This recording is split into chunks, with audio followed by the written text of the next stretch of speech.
تو پھر یہی حق پہنچتا ہے کہ ہم اسی کی عبادت کریں اور اسی کے سامنے اپنی گردنوں کو جھکائیں، اور اللہ کے سوا کسی اور کی عبادت ہمیں نہیں کرنی چاہیے۔ تو اللہ ہی نفع اور نقصان کا مالک ہے، سب کچھ اللہ تعالیٰ کے اختیار میں ہے، اور اللہ کے علاوہ کسی اور کے اختیار میں کچھ نہیں ہے۔ نفع بھی اگر ہے تو اللہ کی طرف سے، اور اگر نقصان ہے تو وہ بھی اللہ کے حکم اور مرضی سے ہے، اس کے بغیر کوئی نقصان بھی نہیں پہنچا سکتا۔ تو اللہ تعالیٰ نے آیت نمبر 17 میں ارشاد فرمایا،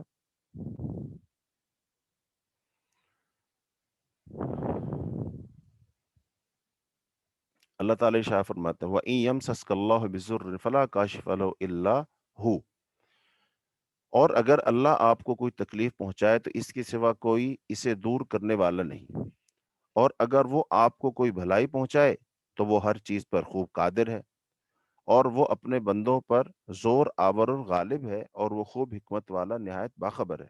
اے نبی، ان سے کہیے گواہی کے طور پر کون سی چیز سب سے بڑھ کر ہے؟ کہہ دیجئے اللہ میرے اور تمہارے درمیان گواہ ہے، اور میری طرف یہ قرآن وحی کیا گیا تاکہ اس کے ذریعے سے میں تمہیں اور جس جس کو یہ پہنچے سب کو ڈراؤں۔ کیا تم اس کی گواہی دیتے ہو کہ اللہ کے ساتھ دوسرے معبود بھی ہیں؟ کہہ دیجئے میں یہ گواہی نہیں دیتا، اور یہ بھی کہہ دیجئے کہ صرف وہی ایک معبود ہے، اور بے شک میں اس سے بری ہوں جو تم شریک ٹھہراتے ہو۔ جن لوگوں کو ہم نے کتاب دی وہ اسے اس طرح پہچانتے ہیں جس طرح وہ اپنے بیٹوں کو پہچانتے ہیں۔ جن لوگوں نے اپنے آپ کو خسارے میں ڈالا تو وہ ایمان نہیں لاتے، اور اس شخص سے بڑھ کر ظالم کون ہے جو اللہ پر جھوٹ باندھے یا اس کی آیات کو جھٹلائے؟ بے شک ظالم فلاح نہیں پائیں گے۔ تو اب اس میں اللہ رب العالمین نے ان آیات میں سب سے پہلے رسول اللہ صلی اللہ علیہ وسلم کو مخاطب کیا کہ اگر آپ کو کوئی تکلیف پہنچائے تو اس کے سوا کوئی سے دور کرنے والا نہیں، یعنی اللہ تعالیٰ آپ کو اگر کوئی تکلیف پہنچائے، کوئی آپ کی آزمائش کرے، تو اس کا مطلب اللہ کے سوا اس کو کوئی دور نہیں کر سکتا۔ اب یہی خیال ہے نا، جو نیک لوگ ہوتے ہیں ان کے بارے میں لوگ غلط فہمی کا شکار ہو جاتے ہیں کہ وہ تو بڑے پہنچے ہوئے ہوتے ہیں، ان کے پاس تو تصرف ہوتا ہے، وہ تو لوگوں کی مشکلات کو دور کرتے ہیں، وہ تو لوگوں کی کشتیاں پار لگا دیتے ہیں، لوگوں کی مصیبتیں ٹال لیتے ہیں۔ لیکن اللہ پاک یہاں یہ سمجھا رہے ہیں نبی صلی اللہ علیہ وسلم کو مخاطب کر کے کہ دیکھو اس وقت تمام انسانوں میں سب سے اولا اعلیٰ افضل آپ ہیں، اللہ کے نزدیک سب سے محبوب آپ ہے۔ لیکن اگر اللہ آپ کو کوئی تکلیف پہنچائے تو اس کو اللہ کے سوا کوئی دور نہیں کر سکتا، یعنی آپ خود بھی دور نہیں کر سکتے ہیں۔ تو جب آپ خود دور نہیں کر سکتے اپنی تکلیف کو، جبکہ آپ بہت نیک ہیں، اللہ کے برگزیدہ ہیں، پیغمبر ہیں، امام الانبیاء ہیں، خاتم الرسل ہیں، تو پھر اور کون ایسا ہو سکتا ہے کہ جو وہ مصیبتوں کو ٹال دے اور وہ بلاؤں کو ٹال دے؟ تو لہذا یہ نظریات بالکل غلط ہیں۔ تو اللہ تعالیٰ نے یہی بات فرمائی اہل مکہ کو کہ جو تم نے یہ واسطے وسیلے بنا رکھے ہیں، اور مشرکین مکہ کا اپنے بتوں کے بارے میں یہی عقیدہ اور نظریہ تھا کہ یہ اللہ کے نیک بندے تھے، لہذا ان نیک بندوں کے وسیلے سے ہم مانگتے ہیں، تو لہذا ان کو اللہ نے اختیار دیا ہوا ہے، یہ جو چاہے کر سکتے ہیں۔ تو لہذا اس چیز کی نفی فرمائی گئی کہ نہیں، اللہ کے قبضہ قدرت میں سب کچھ ہے، نفع اور نقصان کا مالک اللہ تعالیٰ ہے، اللہ کے اذن اور حکم کے بغیر کوئی کچھ نہیں کر سکتا۔ تو پھر فرمایا کہ وہ شخص بڑا ہی ظالم ہے جو اللہ پر جھوٹ باندھتا ہے، یعنی بعض لوگ اپنی طرف سے باتیں بنا کر اللہ کی طرف منسوب کر دیتے ہیں اور یہ کہتے ہیں یہ اللہ نے فرمایا، جیسا کہ یہود کا ذکر ہوا ہے کہ یہ جو یہود تھے یہ ایسا ہی کیا کرتے تھے، تحریف کرتے تھے، کتابوں میں احکام کو، مسائل کو بدل دیا کرتے تھے۔ تو اللہ پاک ان کی مذمت فرما رہے ہیں کہ یہ شخص یہ بڑے ظالم لوگ ہیں۔ اس کے بعد اللہ رب العالمین نے ایک عام انسانوں میں جو بہت بڑی غلط فہمی پائی جاتی ہے انبیاء کے بارے میں، نیک لوگوں کے بارے میں، تو اس کا اللہ پاک نے یہاں پر رد فرمایا ہے اور نصیحت کی ہے تاکہ لوگوں کا عقیدہ ٹھیک ہو جائے، چونکہ سب سے اہم چیز کیا ہے؟ عقیدہ ہے۔ اگر عقیدے میں کوئی شرک پایا جاتا ہے تو ظاہری بات ہے وہ انسان فلاح نہیں پا سکتا، وہ شخص کامیاب نہیں ہو سکتا، بھلے وہ کتنا ہی نیک کیوں نہ ہو۔ تو اللہ رب العالمین نے ارشاد فرمایا آیت نمبر 50 میں، یہ جو آیت نمبر 50 ہے اس کو نوٹ کر لیا جائے، اور یہ بعد میں جب عقیدے کا مسئلہ آتا ہے تو پھر جو ہے ضرورت پڑتی ہے کہ اللہ رب العالمین نے کہاں یہ فرمایا، تاکہ آپ جب بھی صحیح عقیدے کو اپنائیں گے تب بھی آپ کو مشکلات آئیں گی، جب صحیح عقیدے کی آپ دعوت دیں گے پھر بھی لوگ آپ سے سوال کریں گے۔ تو آیت نمبر 50 ہے، قل لا اقول لکم اندی خزائن اللہ ولا اعلم الغیب ولا اقول لکم انی ملک ان اتبع الا ما یوحى الی قل هل يستوی الاعمى والبصیر افلا تتفکرون۔ فرمایا اے نبی کہہ دیجئے میں تم سے نہیں کہتا کہ میرے پاس اللہ کے خزانے ہیں، اور نہ میں غیب جانتا ہوں، اور نہ میں تم سے یہ کہتا ہوں کہ میں فرشتہ ہوں۔ میں تو اس چیز کی پیروی کرتا ہوں جو میری طرف وحی کی جاتی ہے۔ کہہ دیجئے کیا نابینا اور بینا برابر ہو سکتے ہیں؟ پھر کیا تم غور نہیں کرتے؟ اور اے نبی آپ قرآن کے ذریعے سے ان لوگوں کو ڈرائیں جنہیں ڈر رہتا ہے کہ وہ اپنے رب کے پاس اکٹھے کیے جائیں گے، وہاں اس کے سوا ان کا کوئی دوست اور سفارشی نہ ہوگا، شاید کہ وہ پرہیزگاری اختیار کریں۔ اور ان لوگوں کو اپنے سے مت دور کریں جو اپنے رب کو صبح و شام پکارتے ہیں، وہ اپنے رب کا چہرہ چاہتے ہیں، اور ان کے حساب میں سے کسی چیز کا بوجھ آپ پر نہیں، آپ کے حساب میں سے کسی چیز کا بوجھ ان پر نہیں۔ اگر آپ ان کو اپنے سے دور کریں گے تو آپ ظالموں میں سے ہو جائیں گے۔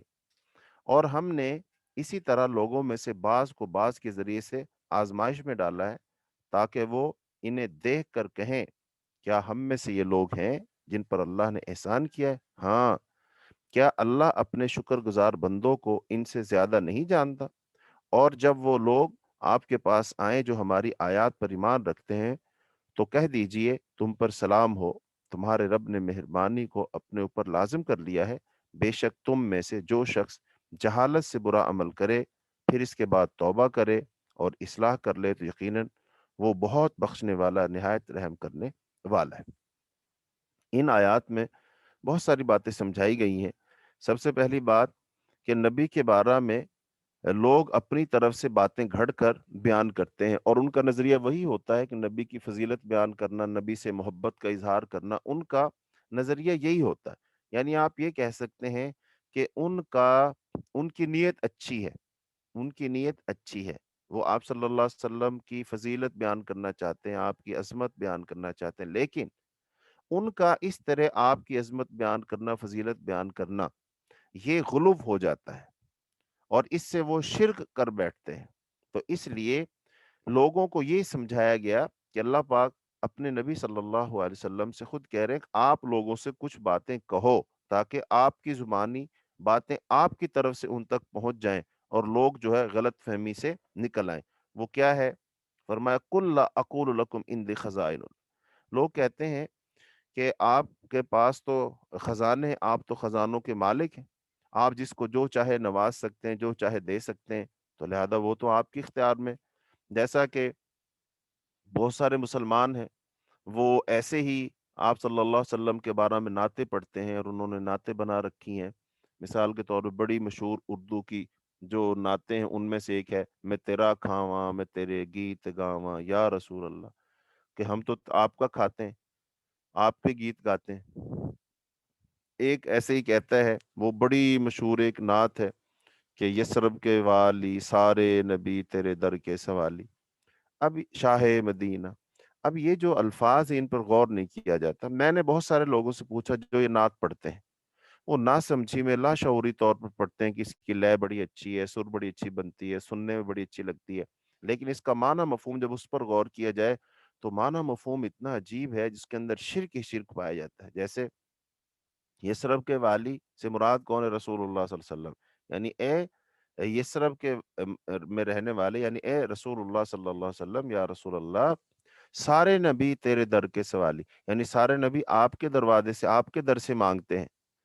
حالانکہ یہ بات تو غلط ہے، سارے انبیاء وہ تو اللہ کے در سے مانگتے تھے، جیسا قرآن میں اللہ تعالیٰ فرماتے ہیں یا ایھا الناس انتم الفقراء الی اللہ، اے لوگو تم سب کے سب اللہ کے در کے فقیر ہو، سب کو دینے والا تو اللہ ہے۔ تو انبیاء تو لوگوں کو انسانوں کی غلامی سے نکال کر اللہ کی بندگی میں لائے۔ جو لوگ بتوں کے آستانوں سے مانگتے تھے ان کو وہاں سے ہٹا کر اللہ کے دربار میں لائے کہ اللہ سے مانگو، اللہ دیتا ہے۔ لیکن ہم یہ کہہ رہے نہیں، سارے نبی حضور پاک صلی اللہ علیہ وسلم کے در سے مانگتے تھے۔ اور ایک کہتا ہے اللہ کے پلے میں سوائے وحدت کے کیا ہے، یعنی اللہ تو صرف اکیلا ہی اکیلا ہے، اللہ کے پلے میں سوائے وحدت کے کیا ہے، جو کچھ لینا ہے لے لیں گے محمد سے صلی اللہ علیہ وسلم. ہاں، یعنی کہ جو کچھ ہمیں چاہیے وہ تو ہم حضور سے لے لیں گے. ہمیں اللہ کے پاس تو صرف توحید ہی توحید ہے. نعوذ باللہ نعوذ باللہ نعوذ باللہ، نقل کفر کفر نہ باشد.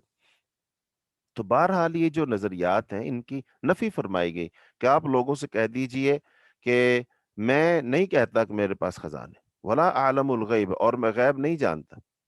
غیب نہیں جانتا. غیب جاننا کس کی صفت ہے؟ اللہ کی. غیب کیا ہوتا ہے؟ بغیر کسی اطلاع، بغیر کسی ذریعے کے وہ کل کی باتیں بتانا. تو یہ تو صرف اللہ جانتا ہے کل کیا ہوگا، یہ صرف اللہ جانتا ہے. لیکن لوگ انسانوں سے چاہتے ہیں، جیسے ہمارے ہاں بہت ساری چوریاں چکاریاں ہو جاتی ہیں اور مسلمان پھر جاتے ہیں عاملوں کے پاس جاتے ہیں اور ان سے کہتے ہیں جی بتاؤ چوری کی ہے کس کے پاس ہوگی، وہ لوٹا گھماتا ہے اور چیزیں بتاتا ہے. تو یہ سب چیزیں کیا ہیں؟ وہ یہ سمجھ رہا ہوتا ہے انسان کہ اس کو معلوم ہے کہ وہ چیز کہاں ہے. تو اس کا مطلب یہ کیا ہے؟ وہ غیب کے بارے میں بتا رہا ہے. تو ایسے رسول اللہ صلی اللہ علیہ وسلم نے فرمایا جو کسی کاہن کے پاس جاتا ہے اور پھر اس کی تصدیق کرتا ہے جو وہ کہتا ہے، تو اس کی 40 دن تک نماز قبول نہیں ہوتی. یعنی جو شخص کاہن کے پاس جائے، عراف کے پاس جائے، تو یعنی جو ایک ماضی کے بارے میں بتائے ماضی میں جو کچھ ہو گیا، اور ایک جو مستقبل میں جو بتایا کہ بھی اب کیا ہونے والا ہے. تو جو شخص جاتا ہے ان کے پاس اور کہتا ہے کہ بتاؤ مجھے، اور پھر وہ جو بتاتا ہے وہ عامل اس پر یقین رکھتا ہے، تو اس آدمی کی 40 دن تک نماز قبول نہیں ہوتی. تو اس کا مطلب ہم مسلمانوں کو عقیدہ ٹھیک کرنا چاہیے کہ اللہ کے سوا کوئی غیب نہیں جانتا. اب بعض لوگ کہتے ہیں پھر حضور پاک کو قیامت تک جو کچھ ہوگا وہ تو آپ بتا کر گئے. ہاں بالکل صحیح کہہ رہے ہیں، بتا کر گئے، لیکن اس کو غیب جاننا نہیں کہتے. یہ تو وحی ہے، اللہ رب العالمین نے وحی کے ذریعے سے اپنے نبی کو بتایا. تو غیب کیا ہوتا ہے؟ بغیر کسی واسطے وسیلے کے ذریعے کے بتانا. تو یہاں تو نبی صلی اللہ علیہ وسلم اور اللہ کے درمیان وحی کا ذریعہ ہے، وسیلہ ہے. تو وحی کے ذریعے سے آپ بتا رہے ہیں. اللہ پاک حضرت جبریل علیہ السلام کو بتاتے ہیں، جبریل علیہ السلام حضور پاک کو بتا دیتے ہیں. تو اس کا مطلب یہ تو وحی ہوئی نا. تو یہ پھر غیب نہیں ہے، یہ تو وہی ہے. یہ تو بالکل ایسے ہی ہے کہ اب کوئی شخص امریکہ میں بیٹھا ہے اور وہاں سے وہ یہاں پاکستان میں فون کر کے بتاتا ہے جی وہاں ایسے ہو گیا، اور وہ لوگوں کو بتا دیتا ہے. تو کیا وہ کہہ سکتا ہے کہ یہ غیب جانتا ہے؟ نہیں، غیب نہیں جانتا. وہ ٹیلی فون کے ذریعے سے، ذرائع مواصلات کے ذریعے سے اس کو پتہ چل گیا. تو لہذا ایسی اللہ کے علاوہ کو غیب نہیں جانتا. اور تیسری بات، رسول اللہ صلی اللہ علیہ وسلم مخلوق کے لحاظ سے کیا ہے؟ نوری ہیں، ناری ہیں، خاکی ہیں. یعنی نور سے بنی ہوئی مخلوق ہے، یعنی فرشتے ہیں. آگ سے بنی ہوئی مخلوق ہے یا جن ہے، یا مٹی سے بنی ہوئی مخلوق ہے یعنی انسان ہے. کیا ہے؟ تو مشرکین مکہ تو کہا کرتے تھے کہ رسول تو بھائی کوئی فرشتہ ہونا چاہیے. اور اس کا جواب اللہ تعالیٰ نے سورہ بنی اسرائیل میں دیا کہ اگر زمین پر فرشتے چلتے پھرتے ہوتے، بستے ہوتے، تو پھر ہم ان میں کوئی فرشتہ ہی رسول بنا کر بھیجتے. لیکن اب یہاں تو انسان ہے، تو لہذا انسانوں کی رہنمائی اور سمجھانے کے لیے، ہدایت کے لیے کس کو بھیجنا تھا؟ تو ظاہری بات وہ انسان کو ہی بھیجیں گے. تو اس لیے رسول اللہ صلی اللہ علیہ وسلم خود آپ کہہ رہے ہیں کہ میں فرشتہ نہیں ہوں. تو اس کا مطلب یہ 3 بڑے عقائد ہیں، 3 بڑی باتیں ہیں جن کی اللہ تعالیٰ نے یہاں نفی فرمائی ہے. کہ ایک تو رسول کے بارے میں یہ نہیں سوچنا چاہیے کہ اس کے پاس خزانے سارے اللہ کے پاس ہیں. دوسرا، کوئی غیب نہیں جانتا سوائے اللہ کے، یعنی رسول اللہ صلی اللہ علیہ وسلم غیب نہیں جانتے، کوئی بھی انسان نہیں جانتا. اور ایسے ہی آپ صلی اللہ علیہ وسلم فرشتے نہیں تھے بلکہ آپ انسان تھے. اور یہ انسانیت کا شرف ہے کہ اللہ پاک نے رسول اللہ صلی اللہ علیہ وسلم کو انسانوں میں سے بنایا، تو انسانوں کا درجہ بلند ہوا. پھر آگے فرمایا کہ ان اتبع الا ما یوحى الیہ، میں تو صرف وہی کی پیروی کرتا ہوں. یعنی کہ وہی کی پیروی کرتا ہوں. تو وہی کہاں سے آتی ہے؟ اللہ کی طرف سے آتی ہے. تو لہذا وہی کی پیروی رسول اللہ صلی اللہ علیہ وسلم کرتے ہیں. وہی کے ذریعے سے آپ کو بتایا جاتا ہے جو کچھ بتایا جاتا ہے. سارے کا سارا علم آپ کو وہی کے ذریعے سے ملا. پھر فرمایا قل هل يستوي الاعمى والبصير، کیا اندھا اور دیکھنے والا برابر ہو سکتے ہیں؟ یا مراد جس کے پاس علم ہے وہ اور جس کے پاس علم نہیں ہے، کیا وہ برابر ہو سکتے ہیں؟ هل يستوي الذين يعلمون والذين لا يعلمون، کیا جاننے والے اور نہ جاننے والے برابر ہو سکتے ہیں؟ تو وہ تو برابر نہیں ہو سکتے، ہرگز نہیں ہو سکتے ہیں. تو لہذا اللہ رب العالمین نے یہ باتیں بیان کر کے اصلاح فرمائی ہے. آگے ہے ابراہیم علیہ الصلاۃ والسلام نے واز کیا اپنے باپ کو چونکہ آپ اس میں یہ حکمت موجود ہے کہ جو دعوت کا کام ہے اپنے گھر سے کیا جائے، اپنے گھر والوں کو سمجھایا جائے، تو ابراہیم علیہ السلام نے جو بات باہر لوگوں سے کہنی تھی وہ آپ نے اپنے باپ سے کہی، اپنے باپ کو سمجھانے کی کوشش کی۔ وَإِذْ قَالَ إِبْرَاهِيمُ لِأَبِيهِ آزَرَ أَتَتَّخِذُ أَصْنَامًا آلِهَةً، تو کہا ابراہیم علیہ السلام نے اپنے باپ آزر سے کہ کیا تم بتوں کو معبود بناتے ہو؟ تو یہ ابراہیم علیہ السلام نے اپنے باپ کو دعوت دی، کیا تم بتوں کو معبود بناتے ہو، ان کو تم پوجتے ہو، ان کی عبادت کرتے ہو؟ انی اراک وقومک فی ضلال مبین، بے شک میں تمہیں اور تمہاری قوم کو کھلی گمراہی میں پڑے دیکھتا ہوں۔ وکذالک، اور اسی طرح نری ابراہیم ملکوت السماوات والارض، اور اسی طرح ہم ابراہیم کو آسمانوں اور زمینوں کی بادشاہی دکھاتے تھے تاکہ وہ یقین کرنے والوں میں سے ہو جائے۔ چنانچہ جب اس پر رات چھا گئی تو اس نے ایک ستارہ دیکھا، ابراہیم نے کہا یہ میرا رب ہے۔ پھر جب وہ غروب ہو گیا تو کہا میں غروب ہونے والے سے محبت نہیں کرتا۔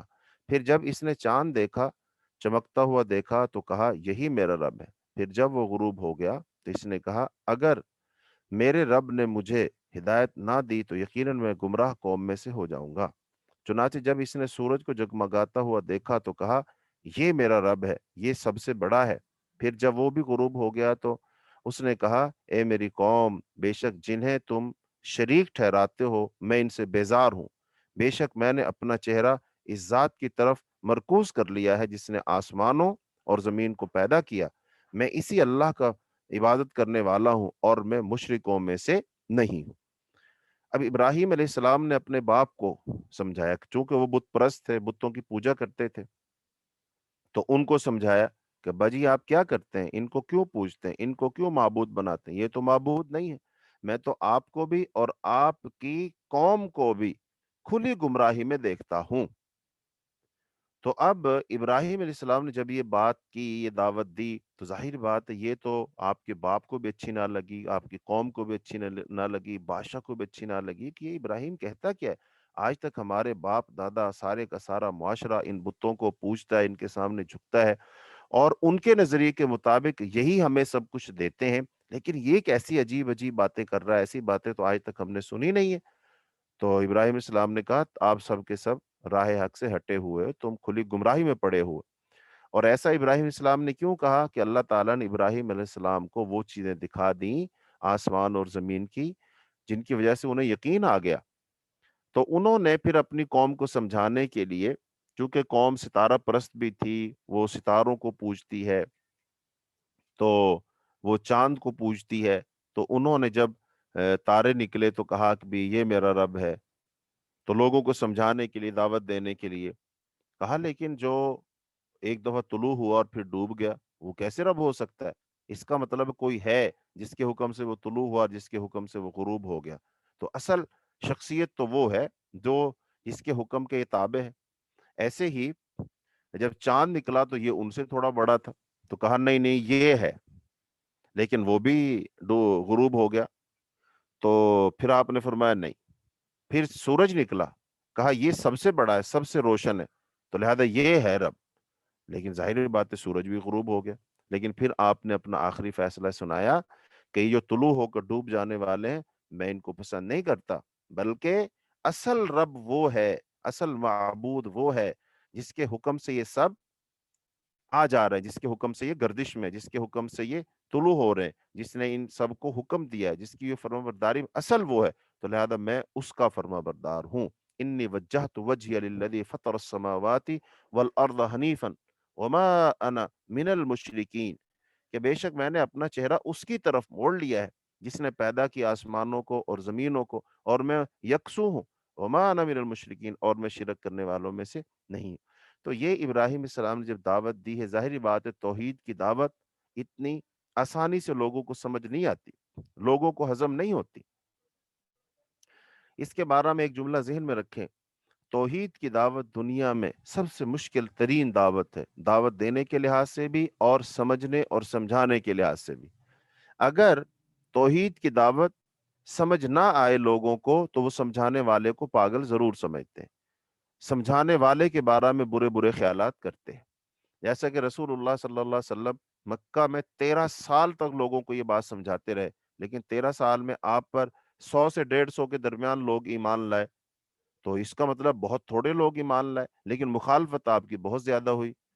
آپ کو ہر قسم کی اذیت دی گئی، تکلیفیں دی گئیں، رستے میں چلتے ہیں تو کانٹے بچھاتے ہیں، گلیوں سے گزرتے ہیں تو لوگ کوڑا پھینکتے ہیں، کبھی آپ نماز پڑھنے جاتے تو مذاق اڑایا جاتا ہے، گلے میں صافہ ڈال کر گھونٹ دیا جاتا ہے، کبھی شیب ابی طالب میں 3 سال کے لیے محصور کر دیا جاتا ہے اور کھانا پینا سب کچھ بند کر دیا جاتا ہے، کبھی چوکوں چوراہوں میں مسلمانوں کو کوڑے مارے جاتے ہیں، سزائیں دی جاتی ہیں، حضرت بلال رضی اللہ تعالیٰ عنہ کو انگاروں پر، دہکتے انگاروں پر ان کو لٹایا جاتا ہے۔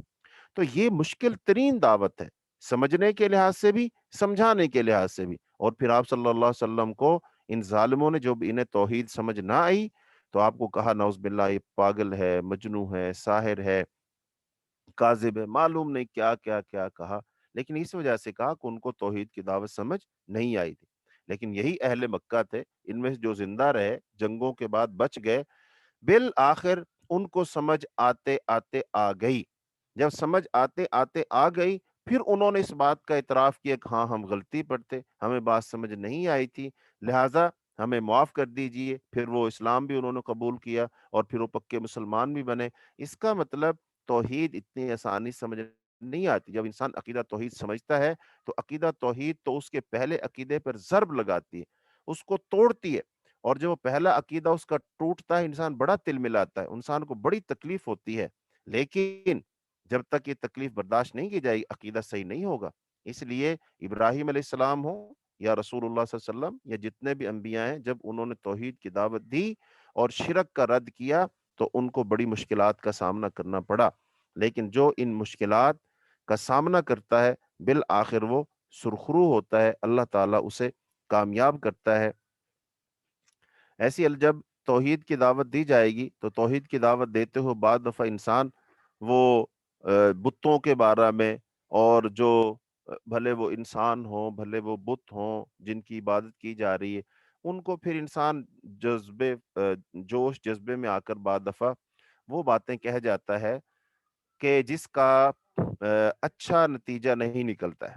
تو لہٰذا اس بارے میں اللہ تعالیٰ نے نصیحت کی کہ ٹھیک ہے، ان کو دعوت ضرور دو، ان کو سمجھاؤ ضرور، ان کے باطل نظریات کی اصلاح ضرور کرو، یہ سب کچھ صحیح ہے، لیکن دعوت دیتے وقت تم ایسا انداز نہ اپنانا کہ تم ان کے جو جھوٹے اور باطل معبود ہیں ان کو تم کہیں گالیاں دو، اور گالیاں دو پھر کیا ہوگا، وہ تمہارے سچے معبود کو گالیاں دیں گے۔ تو اللہ تعالیٰ نے فرمایا آیت نمبر 108 میں، وَلَا تَسُبُّوا الَّذِينَ يَدْعُونَ مِن دُونِ اللَّهِ فَيَسُبُّوا اللَّهَ عَدُوًّا بِغَيْرِ عِلْمٍ، کہ اور مشرکین اللہ کو چھوڑ کر جنہیں پکارتے ہیں تم انہیں گالی مت دو، پھر وہ بھی جہالت میں حد سے گزرتے ہوئے اللہ کو گالی دیں گے۔ اسی طرح ہم نے ہر امت کے لیے ان کے عمل میں کشش پیدا کر دی، پھر انہیں اپنے رب کی طرف لوٹ کر جانا ہے، پھر وہ انہیں بتائے گا کہ وہ کیا کچھ کرتے رہتے تھے۔ تو اس لیے ہمیں جب ہم کسی کو دعوت دیں تو لہجہ ہمارا اچھا ہو، الفاظ کا چناؤ اچھا ہو، اور ہم اس کو ایسے احسن انداز میں عقیدت توحید کی، اسلام کی دعوت دیں کہ وہ شخص ہماری بات کو سنے اور سن کر اس کا اثر قبول کرے، نہ کہ وہ بھڑک جائے اور غصے میں آ جائے، اور غصے میں آ کر جب اس کو حق بات سمجھ آنی تھی وہ بھی اس کو سمجھ نہ آئے۔ تو لہٰذا ہمیں ایسا انداز اور طریقہ نہیں اپنانا چاہیے، ایسے انداز سے فائدہ کم ہوتا ہے اور نقصان زیادہ ہوتا ہے۔ لیکن یہ دعوت کے میدان میں جو لوگ ہوتے ہیں ان کو بہت ساری چیزیں برداشت کرنا پڑتی ہیں، تب جا کر دعوت رنگ لاتی ہے، جیسا کہ خود رسول اللہ صلی اللہ علیہ وسلم نے مکہ میں 13 سال گزارے اور آپ نے ہر مصیبت، پریشانی اور تکلیف جھیلی، لیکن پھر بھی آپ لوگوں کو دعوت دیتے رہے، پھر بھی لوگوں کو سمجھاتے رہے، لوگوں کے لیے ہمدردی رکھتے رہے، انہی کے لیے راتوں کو اٹھ اٹھ کر دعائیں مانگتے رہے، اور ان کے لیے اللہ رب العالمین کو مناتے رہے۔ تو اس کا مطلب دعوت جو ہے یہ بڑا صبر آزما کام ہے، انسان سے بڑا صبر کا مظاہرہ کرواتی ہے دعوت۔ تو ہم بھی اگر دعوت دیں، بھلے وہ مسلمانوں کو دیں یا غیر مسلموں کو دیں، تو پھر ہمیں بھی بڑے صبر کے ساتھ دعوت دینی چاہیے۔ اس کے بعد اللہ تعالیٰ نے یہ بات سمجھائی ہے کہ جو اکثر لوگ ہوتے ہیں، اکثر لوگ جو ہوتے ہیں یہ کیا ہوتے ہیں؟ یہ گمراہ ہوتے ہیں، سیدھے رستے سے یہ ہٹے ہوئے لوگ ہوتے ہیں۔ تو لہذا اکثریت کی بنیاد پر کوئی فیصلہ کرنا کہ جو کام اکثر لوگ کر رہے ہیں وہ صحیح ہے، نہیں، یہ بات درست نہیں، یہ پیمانہ درست نہیں ہے۔ جبکہ دنیا میں اس وقت جمہوریت ہے اور اسی بات کو صحیح سمجھا جاتا ہے کہ جس کو زیادہ لوگ صحیح سمجھ رہے ہیں وہی صحیح ہے۔ حق کا پیمانہ یہی سمجھا جاتا ہے کہ دیکھو جس کام کو تو اتنے سارے لوگ کر رہے ہیں، اتنے سارے لوگ کیا غلط ہو سکتے ہیں؟ یہ ساری باتیں، یہ ہمیں شیطان نے ہمارے دماغوں میں باتیں ڈال دی ہیں۔ حق کو پہچاننے کا یہ کوئی معیار اور پیمانہ نہیں ہے کہ اس کے ماننے والے کم ہیں۔ حق کا پیمانہ یہ نہیں ہے، بالکل یہ حق کا معیار نہیں ہے۔ ہاں، اگر ساری دنیا ایک طرف ہے اور ایک شخص ایک طرف ہے، ہاں وہ حق پر ہو سکتا ہے، ساری دنیا غلط ہو سکتی ہے۔ قیامت کے دن رسول اللہ صلی اللہ علیہ وسلم فرمایا بعض نبی آئیں گے، ان کے وہ اکیلے ہی ہوں گے، ان کے ساتھ کوئی نہیں ہوگا، یعنی ان پر کوئی ایمان نہیں لایا ہوگا۔ تو اس کا مطلب وہ نبی جس قوم میں بھیجا گیا ساری قوم ایک طرف اور وہ اکیلا نبی ایک طرف، تو کیا وہ نبی غلط ہے؟ نہیں، وہ نبی حق پر ہے، بھلے وہ اکیلا ہے پھر بھی حق پر ہے، اور ساری قوم ایک طرف ہے وہ زیادہ ہے لیکن وہ غلط ہے، وہ باطل پر ہے۔ تو لہذا اللہ رب العالمین یہ سمجھا رہے ہیں کہ یہ کوئی پیمانہ نہیں ہے کہ جس طرف زیادہ لوگ ہوں وہ صحیح ہوں گے اور وہ حق پر ہوں گے، یہ پیمانہ نہیں ہے۔ اللہ تعالیٰ نے فرمایا وَإِن تُطِعْ أَكْثَرَ مَنْ فِي الْأَرْضِ يُضِلُّوكَ عَنْ سَبِيلِ اللَّهِ، اور اگر آپ اہل زمین کی اکثریت کی اطاعت کریں تو وہ آپ کو اللہ کی راہ سے بہکا دیں گے۔ وہ اپنے گمان کی سوا کسی بات کی پیروی نہیں کرتے اور وہ اٹکل پچو باتیں ہی کرتے ہیں۔ بے شک آپ کا رب اس شخص کو خوب جانتا ہے جو اس کی راہ سے بہکتا ہے، اور وہ ہدایت یافتہ لوگوں کو بھی خوب جانتا ہے۔ تو اب اس میں اللہ تعالیٰ نے یہی بات فرمائی کہ اے نبی، اگر آپ اکثریت کی بات مانیں گے تو اس کا نتیجہ کیا نکلے گا؟ وہ خود تو گمراہ ہے ہی ہے، آپ کو بھی نعوذ باللہ وہ گمراہ کر دیں گے۔ تو اکثریت کی بات مت مانیے، اکثریت کے پیچھے مت چلیے، ہاں حق کی طرف دیکھیے، حق کہاں ہے، حق بات کس طرح ہے؟ وہ تھوڑے لوگوں کی طرف ہے، ٹھیک ہے وہ تھوڑے لوگ ہی ہوں، ہمیشہ حق پر تھوڑے ہی رہتے ہیں۔ وہ عربی کا ایک شعر ہے، تعیرنا انا قلیل عدیدنا فقلت رہا ان الکرام قلیل، کہ تم ہمیں تانا دیتے ہو کہ ہم تعداد میں تھوڑے ہیں، میں نے اس سے کہا کہ شرفا ہمیشہ، اچھے لوگ ہمیشہ تھوڑے ہی ہوا کرتے ہیں۔ بادشاہ ایک ہوتا ہے نا، جنگل کا شیر ایک ہوتا ہے نا، تو اس طرح حق پر چلنے والے لوگ بھی تھوڑے ہوتے ہیں۔ تو لہذا یہ نہیں دیکھنا چاہیے بھیڑ کس طرف جا رہی ہے، یہ دیکھنا چاہیے کہ حق کس طرف ہے اور سیدھا راستہ کون سا ہے، صراط مستقیم کون سا ہے۔ تو اللہ تعالیٰ نے اپنے نبی صلی اللہ علیہ وسلم کو یہ بات سمجھائی کہ آپ ان کے پیچھے مت چلیں، اگر اکثریت کی بات مانیں گے تو اکثر لوگ تو آپ کو گمراہ کر دیں گے، اور اکثر لوگ جو ہوتے ہیں وہ تو اپنی خواہشات کے پیچھے چلتے ہیں، وہ حق کو کہاں دیکھتے ہیں۔ تو اس لیے اللہ تعالیٰ نے نبی صلی اللہ علیہ وسلم کو یہ بات سمجھائی کہ آپ اکثریت کی بات مت مانیے، بلکہ آپ اللہ کی بات مانیے، جو اللہ فرماتے ہیں وہ کیجئے اور باقی لوگوں کی طرف دیکھنا چھوڑ دیں۔ تو یہ نبی صلی اللہ علیہ وسلم کو خطاب کر کے اصل میں لوگوں کو سمجھایا جا رہا ہے، وگرنہ آپ نے ایسا کہاں دیکھنا تھا۔ یہ آپ صلی اللہ علیہ وسلم سے خطاب کر کے امت کو سمجھایا جا رہا ہے، ہم جیسے بعد میں آنے والے لوگوں کو سمجھایا جا رہا ہے کہ آج اس دور میں اگر ہم دیکھیں گے حق اور صحیح عقیدے پر لوگ تو تھوڑے ہوتے ہیں، باقی جو غلط رستے پر غلط کام کرنے والے لوگ زیادہ ہوتے ہیں۔ جمہوریت کا تو نام ہی ہے کہ لوگوں کی حکومت، لوگوں کے ذریعے سے لوگوں پر، تو جس طرف زیادہ لوگ ہوتے ہیں وہ جیت جاتے ہیں، بھلے اس طرف چور اچکے ہوں، بے ایمان لوگ ہوں، اور جو ایک طرف بھلے صالحین ہوں، متقین ہوں، پرہیزگار ہوں، صحیح اہل علم لوگ ہوں، مفتیان کرام ہوں، کوئی ہو، لیکن اس طرف لوگ تھوڑے ہیں، اور تھوڑے بھی کتنے؟ اگر ایک طرف فرض کیجیے 1,00,000 لوگ ہیں، ایک طرف 95,000 لوگ ہیں، فرق صرف 5,000 کا ہے، فرق صرف 2,000 کا ہے، فرق صرف 1,000 کا ہے، فرق صرف 500 کا ہے، فرق صرف 100 لوگوں کا ہے۔ لیکن اب اگر 100 لوگ کم ہیں جو جن کے بارے میں کوئی شک نہیں ہے کہ بھی یہ نیک ہیں کہ نہیں، بلکہ پک ہے یہ نیک لوگ ہیں، اچھے لوگ ہیں، عادل لوگ ہیں، منصف لوگ ہیں، اہل علم لوگ ہیں، قرآن و سنت جاننے والے لوگ ہیں، لیکن وہ ہار جائیں گے۔ کتنے لوگوں سے ہار گئے؟ صرف 150 کی تعداد سے ہار گئے۔ اور جس طرف چور ہیں، ڈاکو ہیں، لٹیرے ہیں، جنہوں نے فیصلہ کیا ہوا ہے کہ ہم سب مل کر کے اس قوم کو لوٹیں گے، تو لہذا وہ جیت جائیں گے. تو لوگ تو اکثریت کو مانتے، اکثریت کی طرف جاتے ہیں. تو لہذا یہ نظام، یہ سارے کے سارے جو اکثریت کی تعداد پر مبنی ہے، ہر جگہ ووٹنگ ہوتی ہے، ووٹنگ کروا لو، ووٹنگ کروا لو. تو لہذا جس کے ووٹ زیادہ ہو جائیں گے وہ ٹھیک. تو یہ بات بالکل غلط ہے، یہ بات درست نہیں ہے. آگے اللہ تعالیٰ نے آیت نمبر 121 میں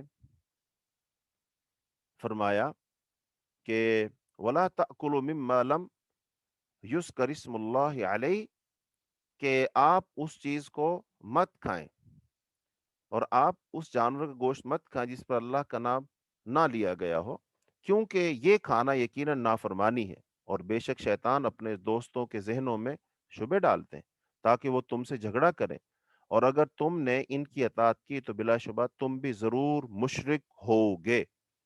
یہ بڑی اہم بات، اس آیت پر غور کریں گے تو اس میں سے کئی باتیں معلوم ہوتی. نمبر ایک تو ان الشیاطین لیوحون الی اولیائہم، شیطان وہی کرتا ہے، شبہ ڈالتا ہے اپنے دوستوں کے دلوں میں.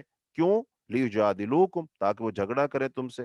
یعنی جب ایک شخص باطل پر ہوتا ہے، غلط رستے پر ہوتا ہے، آپ اس کو سمجھانے کی کوشش کرتے ہیں، آپ اس کو توحید کی دعوت دے رہے ہیں، آپ اس کو سنت کی دعوت دے رہے ہیں، دیکھو بھئی حدیث میں ایسے ہے، قرآن پاک میں ایسے ہے، یہ توحید ہے اور یہ شرک ہے.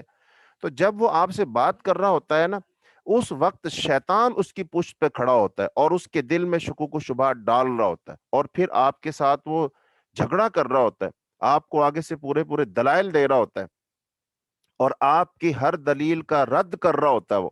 اور پھر ایسے ایسے نکات اٹھاتا ہے کہ آپ کی عقل دنگ رہ جاتی کہ یار کوئی شخص اس طرح بھی سوچ سکتا ہے، کوئی اس طرح بھی کر سکتا ہے. آپ حیران ہو جاتے ہیں. تو اس کا مطلب اس آیت سے یہ پتا چلا اس وقت وہ نہیں بول رہا ہوتا، اس کے اندر شیطان بول رہا ہوتا ہے، شیطان وہی کر رہا ہوتا ہے، شیطان اس کے دل میں شکوک و شبہات ڈال رہا ہوتا ہے، شیطان اس کو باتیں اس کے دماغ میں ڈال رہا ہوتا ہے. تو اس کے ساتھ کرتا ہے لیجادلوکم، اور وہ پھر اس کے ساتھ آپ سے جھگڑا کر رہا ہوتا ہے، مناظرہ کر رہا ہوتا ہے کہ نہیں آپ ہی غلط ہیں، نہیں آپ ہی غلط ہیں. اس سے یہ پتا چلا کہ شیطان جو ہے اپنا کام برابر جاری رکھتا ہے. تو لہذا شیطان کے جو چیلے ہیں، شیطان کے چنگل میں جو پھنسے لوگ ہیں، وہ بیچارے شیطان کی زبان بول رہے ہوتے ہیں. اور ایسے ہمیں بہت سارے لوگ آتے ہیں. اب کون سا؟ ہر وہ شخص جو قرآن و سنت کی مخالفت کر رہا ہے، یہ قرآن و سنت کے مطابق عمل نہیں کر رہا ہے، اور وہ اپنے اس عمل پر مطمئن ہے، اور آپ اس کو سمجھاتے ہیں، قرآن و حدیث پیش کرتے ہیں، اور وہ پھر آپ سے بحث کرتا ہے، تو سمجھ لیجئے یہ شیطان کے ہتھے چڑھا ہوا آدمی. ہمیں اس سے خیر خواہی کرنی چاہیے، ہمیں اس کے ساتھ پوری محبت کرنی چاہیے، خیر خواہی کرنی چاہیے. ہمیں سمجھنا چاہیے کہ یہ بندہ اس وقت شیطان کے چنگل میں پھنسا ہوا ہے. ہمیں اس سے نفرت نہیں کرنی چاہیے، بلکہ ہمیں اس کو سمجھانے کی کوشش کرنی چاہیے، آہستہ آہستہ اس کو سمجھائیں. جیسے ایک ڈاکٹر ایک مریض کا علاج کرتا ہے، تو اب اس کو اب آہستہ آہستہ علاج کر رہا ہوتا ہے، اور ڈاکٹر کے دل میں ہمدردی ہوتی ہے کہ یار یہ بندہ صحت مند ہو جائے، پھر اس کا وہ علاج کر رہا ہوتا ہے، آہستہ آہستہ کر رہا ہوتا ہے. ایسے ہی ایک دائی جو ہوتا ہے، اس دائی کو یہ پتا ہوتا ہے کہ شیطان کے چنگل میں پھنسا ہوا انسان ہے، یہ میرا بھائی ہے، یہ مسلمان ہے، یا کم از کم اولاد آدم میں سے یہ انسان ہے، تو مجھے اب اس کو شیطان کے چنگل سے نکالنا ہے. تو اب اس کے لیے کیا حکمت ہوگی، کیسا اچھا اخلاق آپ اپنائیں گے، کیسے الفاظ کا چناؤ آپ کریں گے. تو لہٰذا یہ ایک مسلمان کی ذمہ داری ہے، یہ ایک دائی کی ذمہ داری ہے کہ وہ اس طریقے سے شیطان کے چنگل میں پھنسے ہوئے اپنے اس بھائی کو وہ اس سے آزاد کروائے.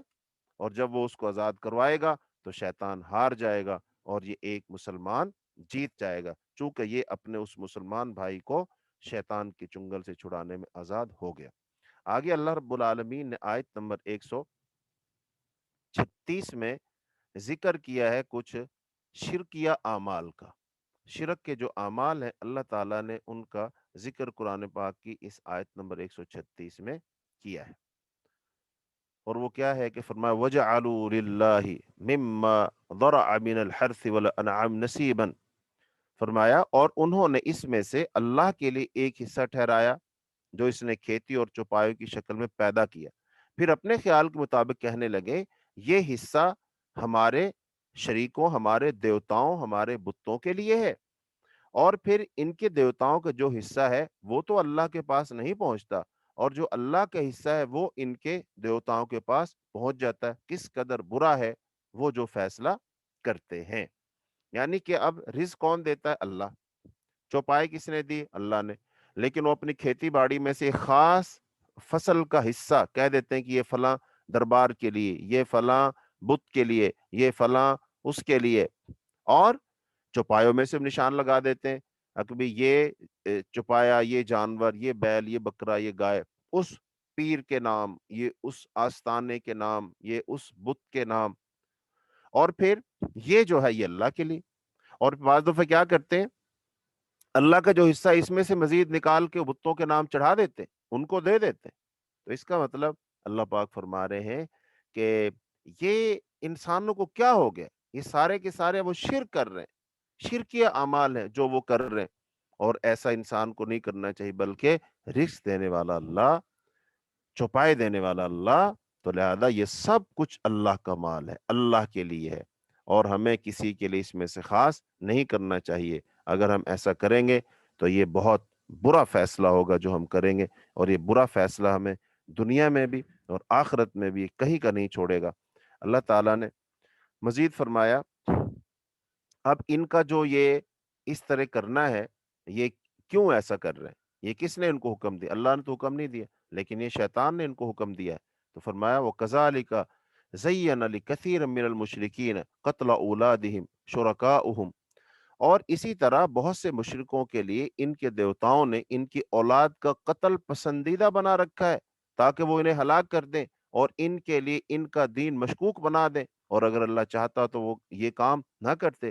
چنانچہ انہیں ان کے جھوٹ کو ان کے حال پر چھوڑ دیجئے، وہ جو گھڑتے ہیں، اور وہ اپنے جھوٹے خیال کے مطابق انہوں نے کہا یہ چوپائے اور یہ کھیتی ممنوع ہے، انہیں بس وہی کھا سکتا جسے ہم چاہیں، اور بعض چوپائے ہیں جن کی پشت پر سوار جن کی پشت پر سواری حرام کر دی گئی ہے، اور بعض چوپائے ہیں جن پر وہ اللہ کا نام نہیں پڑھتے، یہ سب وہ اللہ پر جھوٹ گھڑتے ہوئے کرتے ہیں، وہ جلد ہی انہیں اس جھوٹ کی سزا دے گا جو وہ کرتے ہیں۔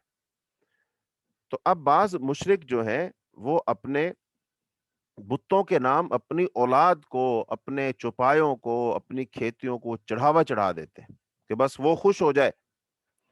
جیسا کہ ہندوستان میں ابھی بھی انسانوں کی قربانی کی جاتی ہے بتوں کے نام پر اور دیگر جگہوں پر، اور ہمارے مسلمان جو ہے وہ بھی بعض پیر و فقیروں کے نام پر وہ اپنے بچوں کو ذبح کر دیتے ہیں، ان کا خون بہا دیتے ہیں۔ ایسے بہت سارے واقعات خبروں کی زینت بنتے ہیں، چونکہ اب تو میڈیا ہے، میڈیا کے اندر بہت ساری چیزیں ایسی دکھائی جاتی ہیں، تو لہذا یہ لوگ اپنی اولاد کو قتل کر دیتے ہیں۔ کس کے لیے؟ ان ظالموں کے کہنے پر، شرک کو پورا کرنے کے لیے، اپنی جو انہوں نے منت مانی ہوتی ہے اس کو پورا کرنے کے لیے، یا وہ جو جادو ٹونا کر رہے ہوتے ہیں اس کے لیے، یا وہ تعویذ وغیرہ لکھوانے کے لیے کرتے ہیں اس لیے، تو وہ اپنی اولادوں کو قتل کر دیتے ہیں، اور ایسا کر کے وہ پچھتاتے نہیں ہیں کہ میں نے کوئی غلط کیا، بلکہ اس پر بھی وہ مطمئن ہوتے ہیں کہ نہیں نہیں ہم نے صحیح کیا ہے، تو لہذا میرا یہ کام کسی صورت غلط نہیں ہے، تو لہذا وہ اپنے اس کام کو صحیح سمجھ کر کرتے ہیں، چونکہ انہوں نے تو یہ کر کے بہت بڑا مقصد پا لیا، تو لہذا وہ اپنے مقصد میں کامیاب ہو جائیں گے۔ تو لہذا شیطان نے ان کے ان اعمال کو، جو برے اعمال ہیں، ان کو مزین کر کے ان کے سامنے دکھا دیا ہے۔ تو اللہ تعالیٰ نے چونکہ چونکہ سورت مکی صورت ہے نا، تو اس مکی صورت میں مشرکین مکہ زیادہ مخاطب ہیں، تو یہ مشرکین مکہ جو شرک کرتے تھے، جس جس لحاظ سے شرک کرتے تھے، اس سارے شرک پر روشنی ڈالی جا رہی ہے کہ یہ شرک ہے، اور یہ کام اللہ تعالیٰ کو پسند بالکل نہیں ہے۔ تو ایسے ہی اب اللہ رب العالمین نے مزید ان کا جو شرک ہے اس کے بارے میں ذکر کیا ہے۔ آیت نمبر 143 کے اندر اللہ تعالیٰ نے ذکر فرمایا کہ وَثَمَانِيَةَ أَزْوَاجٍ مِّنَ الظَّأْنِ اثْنَيْنِ مِنَ الْمَعْدِ اثْنَيْنِ، اور یہ 8 قسمیں پیدا کی ہیں، 2 بھیڑوں میں سے، 2 بکری میں سے۔ اے نبی کہہ دیجئے کیا اس اللہ نے دونوں کے نر حرام کیے ہیں، یا دونوں کی مادائیں، یا وہ بچے جو دونوں ماداؤں کے پیٹ میں ہوں؟ ٹھیک ٹھیک علم کے ساتھ مجھے بتاؤ اگر تم سچے ہو۔ اور وہ اونٹوں میں سے، اور اور 2 گائیوں میں سے کہہ دیجئے کہ اللہ نے دونوں کے نر حرام کیے، یا دونوں کی مادائیں، یا وہ بچے جو دونوں ماداؤں کے پیٹ میں ہیں۔ کیا وہ تم اس وقت حاضر تھے جب اللہ نے تمہیں یہ تاکیدی حکم دیا تھا؟ پھر اس شخص سے بڑھ کر ظالم کون ہوگا جس نے اللہ پر جھوٹ گھڑا تاکہ وہ بغیر علم کے لوگوں کو گمراہ کرے، بے شک اللہ ایسے ظالم لوگوں کو ہدایت نہیں دیتا۔ یعنی کہ یہ جانوروں کی بات ہو رہی ہے کہ جانوروں میں سے وہ بعض کہتے تھے کہ یہ حلال ہے اور بعض کہتے تھے یہ حرام ہے، تو لہذا اب یہ حرام اور حلال کا فیصلہ کس نے کیا؟ یہ انہوں نے خود کیا، اور کہتے ہیں یہ ہمارے فلاں بت کے لیے، ہمارے فلاں بت کے لیے۔ یعنی کہ بتوں کے نام پر جانور چھوڑنا، بتوں کے نام پر کھیتیاں وقف کرنا، بتوں کے نام پر اولادیں وقف کرنا، یہ پرانا طریقہ چلا آ رہا ہے، حالانکہ یہ سارے کا سارا شرک ہے۔ ان بتوں کے نام ایسا کیوں کرتے ہو؟ چونکہ یہ لوگ ان بتوں سے ڈرتے ہیں، خوف کھاتے ہیں، ان کے بارے میں بہت سارے نظریات بنے ہوئے ہیں۔ اگر تم نے ان کے نام کی نظر نیاز نہ دی، ان کے نام جانور ذبح نہ کیے، ان کے نام اناج اور کھیتیاں وقف نہ کی، تو تمہاری کھیتیاں تباہ ہو جائیں گی، تمہارے جانور مر جائیں گے، تمہارے بچے مر جائیں گے۔ اس طرح کی باتیں شیطان ان کے دماغ میں ٹھوکتی ہیں، اور یہ لوگ ان اپنے باطل نظریات اور کمزور عقائد کی بنا پر ایسا کام کر رہے ہوتے ہیں، حالانکہ یہ سارے کا سارا شرک ہے، اور شرک وہ گناہ ہے جو اللہ تعالیٰ کو پسند نہیں ہے۔ تو مشرکین مکہ کو یہی بات سمجھانے کی کوشش کی جا رہی ہے، یہ جو تمہارے بت ہیں، بتوں کے نام تم سارے کام کرتے ہو، یہ بالکل غلط ہے، یہ اللہ تعالیٰ کو ہرگز پسند نہیں ہے، یہ تمہارے اپنے ڈھکوسلے ہیں جو تم نے بنائے ہوئے۔ آگے اللہ رب العالمین آیت نمبر 151 میں مزید فرمایا کہ جو چیزیں 10 وصیتیں کی ہیں، ان 10 وصیتوں کے اندر جو جو اللہ پاک نے فرمایا وہ یہ فرمایا، کل تعالو اتلو ما حرم ربکم علیکم، کہ کہہ دیجیے آؤ میں پڑھ کر سناتا ہوں جو کچھ تمہارے رب نے تم پر حرام کیا، یہ کہ تم اس کے ساتھ کسی چیز کو شریک نہ ٹھہراؤ۔ پہلی بات یہ ہے، شرک بالکل حرام ہے، اللہ کے ساتھ ذات میں، صفات کے تقاضوں میں شرک نہیں کرنا چاہیے۔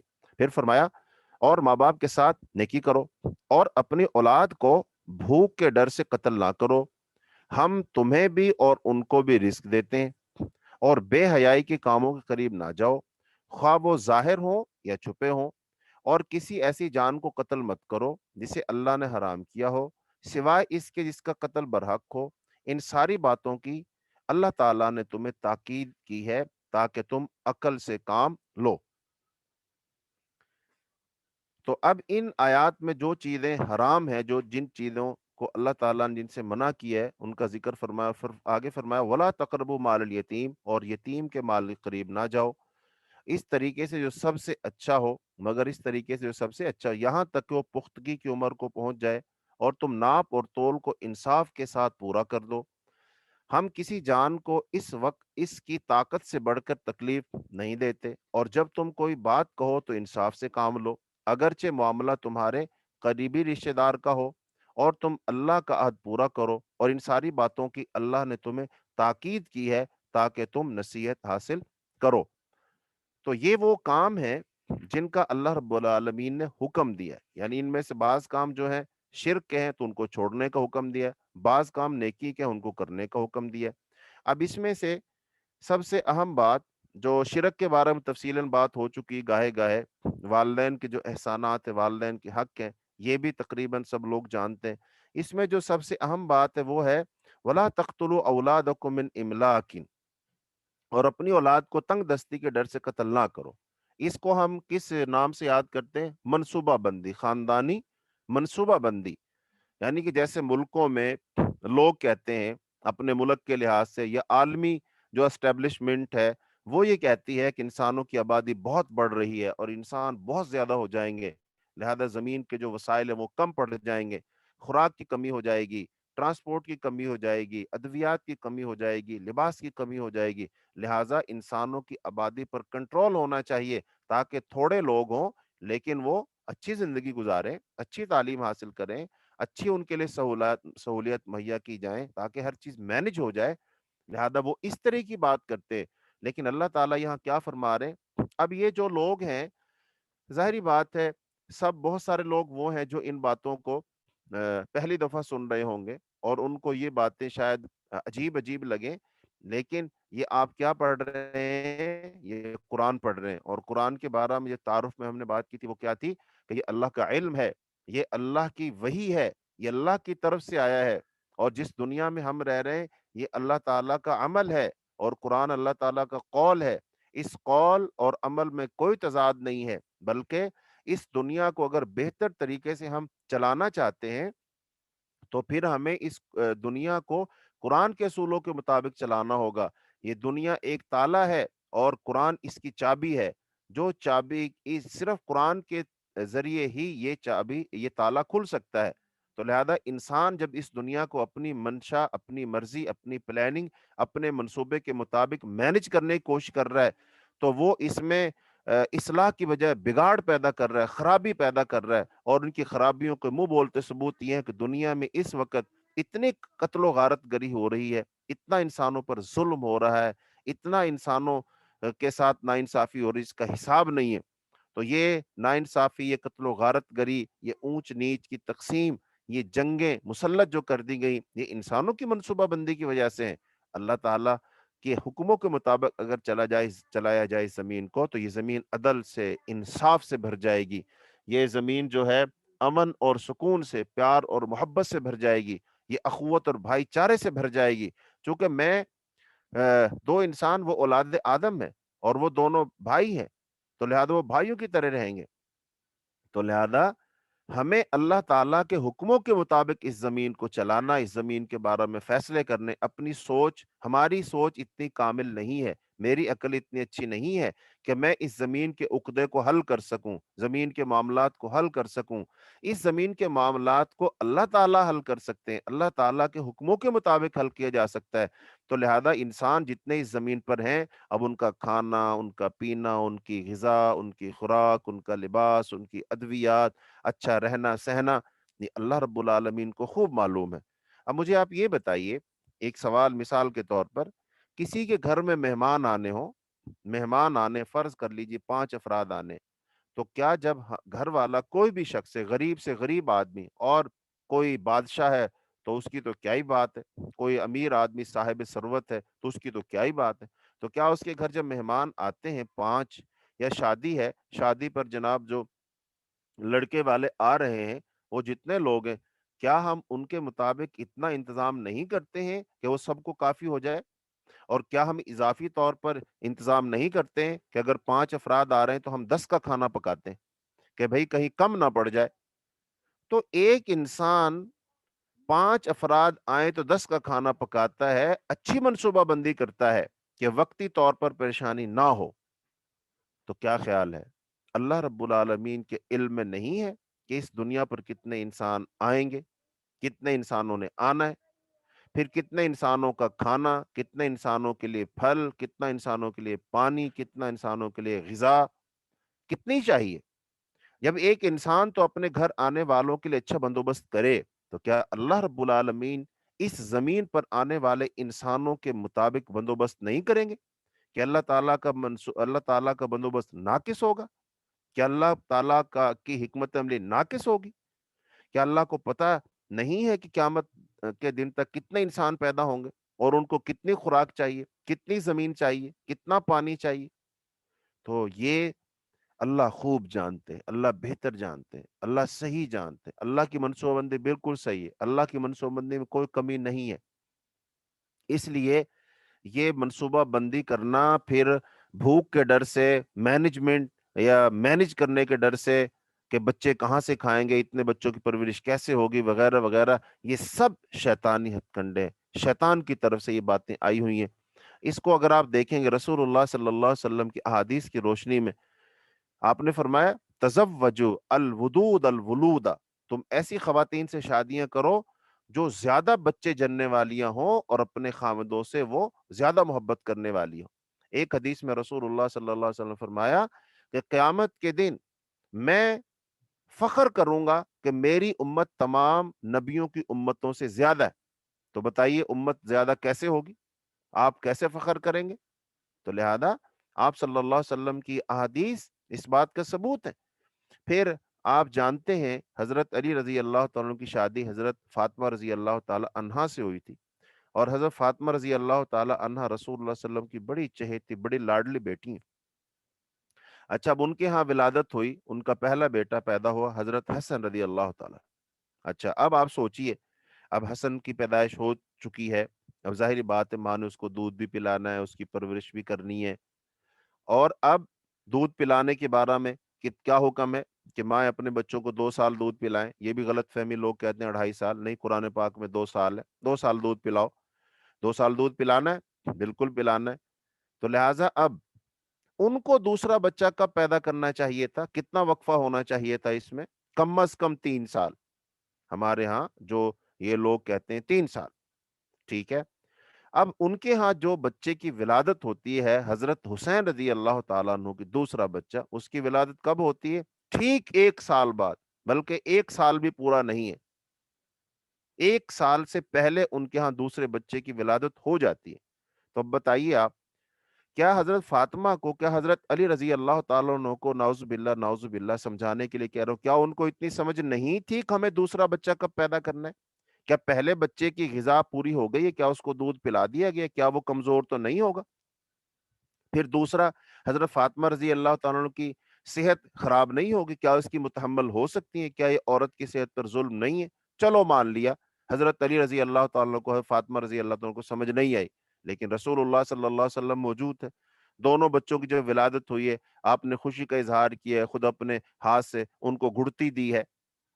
تو آپ حضرت فاطمہ رضی اللہ تعالیٰ کو فرما دیتے، حضرت علی رضی اللہ تعالیٰ کو سمجھا دیتے کہ بھائی تم کیا کر رہے ہو؟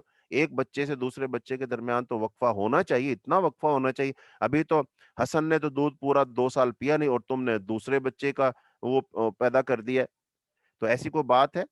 پھر مزے کی بات، حضرت علی رضی اللہ تعالیٰ عنہ کی کل اولاد کتنی ہے؟ جب حضرت فاطمہ زندہ رہیں اس وقت تک تو انہوں نے کوئی شادی نہیں کی، لیکن جب آپ کی وفات ہو گئی رسول اللہ صلی اللہ علیہ وسلم کی وفات کے 6 ماہ بعد تقریباً، تو انہوں نے پھر اور شادیاں کی. تو پتا ان کی بیٹے بیٹیوں کی تعداد کتنی تھی؟ 36 بیٹے بیٹیاں تھے حضرت علی رضی اللہ تعالیٰ عنہ کے. آپ ذرا اندازہ لگائیے، حضرت علی رضی اللہ تعالیٰ عنہ کے 36 بیٹے بیٹیاں ہیں. حالانکہ ان کے پاس تو کوئی زمین بھی نہیں ہے، اور عرب کا جو علاقہ ہے وہ تو بنجر علاقہ ہے، اور مدینہ منورہ میں تو چلو جو کھجور تھے، باغات تھے، وہ زرخیز زمین تھی، وہ تو زیادہ انصار کی تھی. تو بھائی یہ کیا سوچ رہے ہیں؟ کیا سبق دیا جا رہا ہے امت کو؟ یہ ٹی وی پہ آ کر بیٹھ کر بڑے بڑے لوگ اور مفتیان اور دانشور آ کر یہ بھاشن دے رہے ہوتے ہیں. یہ سارے کا سارا یہ خود نہیں بول رہے ہوتے، یہ ان سے بلوایا جا رہا ہوتا. لہذا اس آیت میں صاف فرمایا گیا کہ نحن نرزقکم، ہم تمہیں بھی رزق دیتے ہیں اور ان کو بھی رزق دیتے ہیں. پہلی بات تو یہ کہ جو لوگ پیدا ہو گئے ان کو رزق کون دیتا ہے؟ کیا وہ اپنی محنت سے کماتے ہیں؟ کیا وہ اپنے قدرت سے رزق حاصل کرتے ہیں؟ نہیں، اللہ پاک ان کو رزق دیتے ہیں، پھر اللہ ان کو بھی رزق دیتا ہے. پھر صحیح حدیث میں آتا ہے کہ رسول اللہ صلی اللہ علیہ وسلم فرمایا، بچہ ماں کے پیٹ میں جب اس کا آغاز ہوتا ہے، پہلے 40 دن وہ پانی رہتا ہے، پھر اس کے اگلے 40 دنوں میں وہ خون بنتا ہے، پھر اس کے اگلے 40 دنوں میں وہ گوشت بنتا ہے. جب 40 40 40 یہ 120 دن بنے، یعنی 4 ماہ جب پورے ہو جاتے ہیں، پھر اس کے بعد فرشتہ آتا ہے اور پھر اس میں روح پھونکتا ہے، لکھتا ہے اس کی عمر کتنی ہوگی، یہ لکھتا ہے، اس کا رزق لکھتا ہے، اور وہ کیسے عمل کرے گا یہ لکھتا ہے. یہ ساری چیزیں لکھتا ہے. تو اس حدیث میں کیا آ گیا کہ جب بچہ ابھی دنیا میں آیا نہیں، اس کا رزق لکھ دیا گیا، وہ اتنا رزق کھائے گا، اس کا اتنا رزق ہوگا. یہ تو اس کے دنیا میں آنے سے پہلے لکھا جا رہا ہے. یہ کس کی طرف سے لکھا جا رہا ہے؟ اللہ تعالیٰ کی طرف سے لکھا جا رہا ہے. تو کیا اللہ پاک کے پاس رزق کے خزانے نہیں ہے؟ اللہ پاک کے پاس رزق کے خزانے. تو جب اللہ رزق دے گا تو کون رزق کو تنگ کر سکتا ہے؟ تو لہذا یہ ساری احادیث اس بات پر دلالت کرتی ہیں کہ یہ جو سوچ ہے، جو نظریہ ہے، یہ صحیح نہیں ہے کہ لوگ اپنی اولاد کو بھوک کے ڈر سے قتل کر دیتے ہیں کہ یہ بچے ہو جائیں گے تو ان کو ہم کہاں سے کھلائیں گے پلائیں گے. یہ سارے نظریات غلط ہیں. پھر دوسری بات، دنیا میں اب آپ دیکھیں گے، مثال کے طور پر زراعت، ہمارا خود کا تجربہ ہے. ہماری جو زمین تھی، اس زمین میں جب ہمارے دادا جی بتاتے ہیں، ہمارے والد محترم بتاتے ہیں کہ جب ہماری والد صاحب کی شادی ہوئی تو ظاہر بات وہ 2 میاں بیوی تھے اور ایک ہمارے دادا جی تھے، 3 افراد تھے. تو اس زمین میں سے بڑی مشکل اتنی گندم ہوتی تھی کہ ان کا سال بھر گزارا ہو. لیکن جب آگے اللہ پاک نے ان کو اولاد دی، اس کے ساتھ ساتھ وہی کھیت تھے، ان کھیتوں سے پیداوار بڑھ گئی. تو اس وقت جو ہے 1 ایکڑ زمین سے گندم 100 من گندم نکل رہی ہے، اور اس سے پیچھے چلے جاؤ تو 1 ایکڑ زمین سے 10 من 15 من 20 من گندم نکلا کرتی تھی. اور بہت ساری زمینیں جو سیم والی تھیں، تھور والی تھیں، بنجر زمینیں تھیں، غیر آباد زمینیں تھیں، آج وہ ساری کی ساری زمینیں آباد ہو گئیں، لہلہاتی وہاں پر فصلیں وہاں سے ہزاروں من لاکھوں من گندم نکل رہی ہے۔ اس کا مطلب اگر اس زمین پر افراد کی انسانوں کی تعداد بڑی ہے، اسی کے لحاظ سے زمینیں بھی آباد ہوئی ہیں، اس سے فصلیں بھی زیادہ اگ رہی ہیں، غلہ بھی زیادہ ہے، اناج بھی زیادہ ہے۔ ایک سال میں پہلے 2 فصلیں ہوتی تھی زیادہ سے زیادہ، اب 4 4 5 5 فصلیں ماشاءاللہ کاشت کی جا رہی ہیں۔ اس کا مطلب اللہ رب العالمین نے رزق کے وسیع ذرائع کھولے ہوئے ہیں، لہذا اس میں اللہ پاک نے فرمایا اپنی اولاد کو اس سے بھوک کے ڈر سے قتل نہ کرو، ہم تمہیں بھی اور انہیں بھی رزق دیتے ہیں۔ اس کا مطلب رزق دینے والا اللہ تعالیٰ ہے۔ تو ان آیات میں اس بات کا ذکر کیا گیا، اور آخر میں اللہ تعالیٰ نے اس صورت کے آخر میں اس بات کا ذکر کیا کہ اے لوگو، دنیا میں جو تم عمل کرتے ہو، لہذا تمہارا عمل اس کے ذمہ دار بھی تم ہوگے، کوئی کسی دوسرے کا بوجھ نہیں اٹھائے گا۔ جو انسان کرے گا اس کو خود ہی حساب دینا پڑے گا۔ یہ اللہ تعالیٰ نے ارشاد فرمایا قرآن پاک میں۔ فرمایا اللہ تعالیٰ نے آیت نمبر 164 میں، آیت نمبر 164 میں اللہ تعالیٰ نے فرمایا قل اغیر اللہ ابغی ربا وہو رب کل شیء، کہ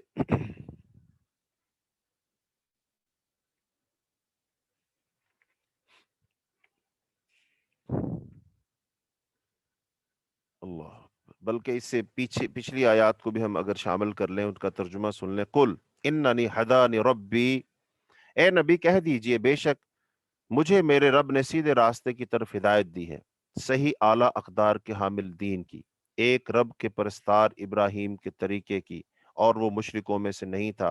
کہہ دیجئے بے شک میری نماز، میری قربانی، میری زندگی اور میری موت سب اللہ کے لیے، اللہ رب العالمین کے لیے، اس کا کوئی شریک نہیں، اور مجھے اسی کا حکم دیا گیا ہے، اور میں سب سے پہلا مسلمان ہوں۔ اب ان آیات میں اگر آپ دیکھیں گے، روئے سخن کس کی طرف ہے؟ مشرکین مکہ کی طرف، اور مشرکین مکہ کا یہ دعویٰ تھا کہ ہم ابراہیم علیہ السلام کے دین پر ہیں، ہم ابراہیم علیہ السلام کے ماننے والے ہیں، چونکہ خانہ کعبہ ابراہیم علیہ السلام نے تعمیر کیا تھا، تو لہذا ہم ابراہیم علیہ السلام کی اولاد ہیں اور ابراہیم علیہ السلام کے دین پر ہیں۔ تو رسول اللہ صلی اللہ علیہ وسلم سے کہا گیا آپ ان سے کہہ دیجئے، ٹھیک ہے اگر تم ابراہیم علیہ السلام کے ماننے والے ہو، تو ابراہیم علیہ السلام تو مشرک نہیں تھے، وہ تو شرک کرتے ہی نہیں تھے، لہذا پھر تم شرک کیوں کرتے ہو؟ انہوں نے تو شرک کی مذمت کی ہے، پھر آپ ان سے کہہ دیجئے کہ میں دین ابراہیمی کا ماننے والا ہوں، اور میں اس لیے اعلان کرتا ہوں کہ میری نماز، میری قربانی، میرا جینا، میرا مرنا صرف اللہ کے لیے ہے، اور اس کا کوئی شریک نہیں ہے، اور مجھے اسی چیز کا حکم دیا گیا ہے کہ میں لوگوں سے بھی یہی بات کہوں اور لوگوں کو بھی اس بات کی دعوت دوں، لہذا میں تم سب کو اس کی دعوت دے رہا ہوں۔ اور کل اغیر اللہ ابغی ربا، اور کہہ دیجئے کیا میں اللہ کے سوا کوئی اور رب تلاش کروں، جبکہ وہی ہر چیز کا رب ہے، اور کوئی شخص ایسا گناہ نہیں کماتا جس کا وبال اسی پر نہ ہو، اور کوئی بوجھ اٹھانے والا کسی دوسرے کا بوجھ نہیں اٹھائے گا، پھر اپنے رب ہی کی طرف تمہیں لوٹنا ہے، چنانچہ وہ تمہیں ان باتوں سے آگاہ کرے گا جن میں تم اختلاف کرتے رہے تھے۔ یعنی دنیا میں آج اللہ کی ذات کے بارے میں لوگ مختلف عقائد اور نظریات کا شکار ہیں، لیکن ان میں سے صحیح نظریہ، صحیح عقیدہ ایک ہے، اور وہ ہے عقیدہ توحید کا۔